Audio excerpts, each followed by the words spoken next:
સુરતમાં ભારે વાહનો સામે પોલીસે લાલાખ 2 દિવસીય ઝુંબેશમાં 102 વાહનો જપ્ત કરાયા। શહેરમાં બેફામ ગતિએ દોડતા અને પ્રતિબંધિત સમયમાં પ્રવેશતા ભારે વાહનોને કારણે સર્જાતા જીવલેણ અકસ્માતોને પગલે સુરત શહેર પોલીસે કડક કાર્યવાહી હાથ ધરી છે।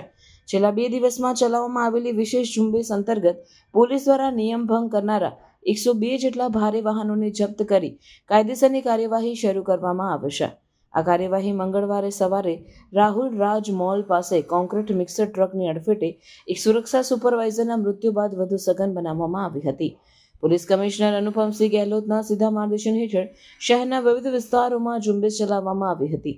જપ્ત કરાયેલા વાહનોમાં મુખ્યત્વે 28 dumper, 15 concrete mixer truck, 19 truck, 17 tempo અને અન્ય 8 ભારે વાહનોનો સમાવેશ થાય છે।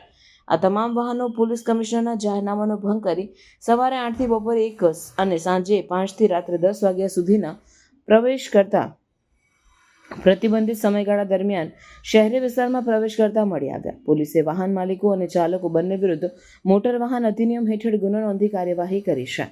આગામી દિવસોમાં પણ આ પ્રકારની કાર્યવાહી ચાલુ રાખવામાં આવશે તેમ ઉચ્ચ પોલીસ અધિકારીઓ જણાવ્યું છે।